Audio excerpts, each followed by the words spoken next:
Salam sejahtera Malaysia, denyut nadi suara rakyat bergema di channel ini.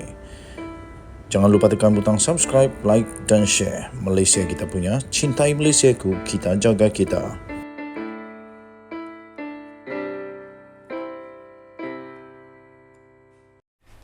Salam sejahtera Malaysia. Denyut nadi suara rakyat bergema di channel ini. Tuan-tuan dan puan-puan yang dihormati sekalian, habislah Muhyiddin Yassin kali ini. Beliau bakal mungkin boleh mengikuti jejak Perdana Menteri yang disebut paling teruk dulu itu, Najib Razak. Tapi sekarang seolah-olah dia pula yang paling teruk. Menteri Kewangan yang dulu, Tengku Zafrul, bersedia untuk membongkarkan permainan-permainan, bersedia untuk membongkarkan segala perkara yang kemungkinan boleh merisikokan Tan Sri Muhyiddin Yassin di dalam lembah bahaya. Dan saya respect dengan Tengku Zafrul kalau memang betul dia sedia untuk mendedahkan kebenaran tanpa menyembunyikan sepatah apapun. Sekarang persoalannya, siapa yang lebih boleh dipercayai? Of course, rakyat makin bingung kerana siapa yang boleh dipercayai lebih sekarang ini. Semuanya seolah-olah sedang berkata, aku lebih betul. Dia tak pernah betul. Siapa yang kita mau percaya sekarang ini? Adakah kita mau percaya Muhyiddin Yassin? Adakah kita mau percaya Anwar Ibrahim? Adakah kita mau percaya Tengku Zafrul pula? Atau perlukah kita percaya kepada orang-orang yang tak ada dalam kerajaan? Atau perlukah kita percaya kepada Raja Petra Kamarudin? Aduh, Raja Petra Kamarudin kah kita perlu percaya? Orang yang dalam buangan sekarang itu, berada di exile, berada di apa itu? Ialah pembuangan. Dia terpaksa lari dari Malaysia. Perlukah kita percaya pada dia? Tengku Zafrul sedia untuk beri keterangan mengenai jana wibawa dan menegaskan tidak ada apa yang nak disembunyikan. Saya fikir dengan kenyataan ini, pihak di dalam kerajaan dulu, iaitu Muhyiddin Yassin, Perikatan Nasional, pasti bengong sekarang ini. Kalau sempat, cubalah sembunyikan itu ini. Tapi Zafrul kata tak ada apa yang nak disembunyikan. Bekas Menteri Kewangan Tengku Datuk Seri Zafrul Abdul Aziz berkata beliau bersedia untuk memberikan keterangan kepada SPRM, Suruhanjaya Pencegahan Rasuah Malaysia, untuk membantu siasatan yang berhubung dengan bantuan ransangan COVID-19 yang diberi nama Jana Wibawa. Itu 5.7 bilion tahu tuan-tuan dan puan-puan yang dihormati sekalian. Kata Tengku Zafrul lagi, tiada apa yang hendak disembunyikan berhubung dengan dana itu. Ada media yang tanya kepada saya, kata Tengku Zafrul, mengenai dana disebut Jana Wibawa itu. Tetapi tiada apa yang perlu disembunyikan dan saya sentiasa bersedia untuk memberikan keterangan jika diminta untuk berbuat demikian, katanya dalam satu hantaran di Instagram.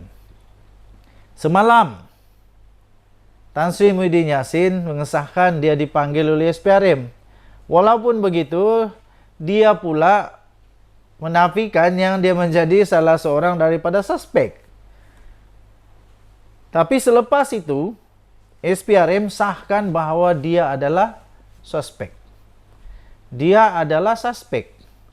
Kemudian dia kata apa? Dia tak kenal, tak pernah jumpa, nama syarikat pun dia tak tahu, katanya. Persoalannya, kalau dia tak tahu, siapa yang tahu?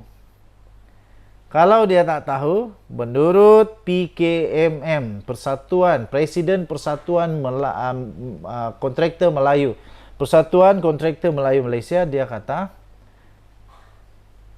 hanya yang baik-baik kepada Perdana Menteri, kepada pihak tertentu, kepada parti tertentu sahaja yang dipilih Dan daripada Persatuan Kontraktor Melayu Malaysia sendiri yang begitu besar itu pun tidak ada yang terlibat.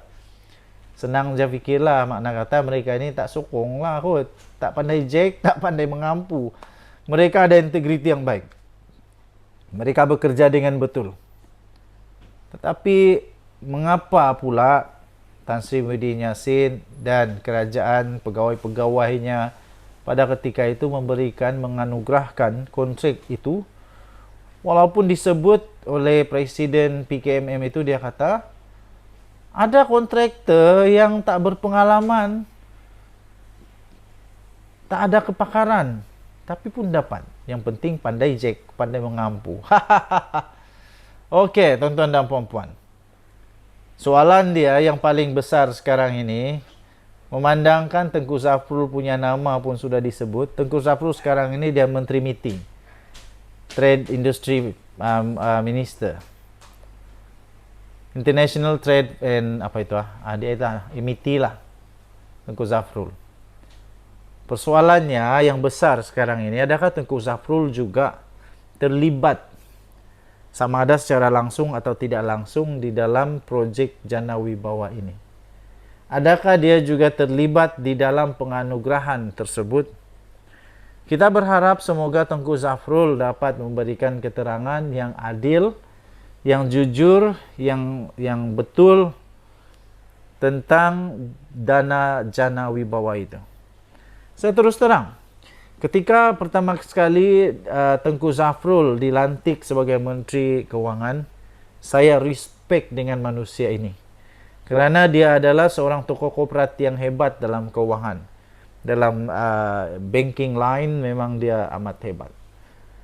Jadi saya harap semoga respect saya itu kepada beliau akan tetap berkekalan sampai bila-bila. Yaitu dia tidak terlibat dengan apa-apa kes salah laku, salah guna kuasa, penyelewengan dan sebagainya. Saya fikir dia hanya ikut arahan saja. Kita tengoklah arahan daripada siapa dan sebagainya, itu menjadi misteri. Dan semoga-moga betul benar bahawa tidak ada yang disembunyikan, tidak ada yang perlu disembunyikan. Harap-haraplah. Disahkan Muhyiddin adalah suspek kepada siasatan itu, dan keputusan SPRM akan diumumkan tak lama lagi. Sama ada beliau akan didakwa. Setelah dia didakwa pula, persoalan seterusnya ialah adakah dia perlu untuk membela diri kerana ada modus operandi, ataupun dia tak perlu membela diri kerana tidak ada modus operandi. Kita tunggu nanti apa kata SPRM.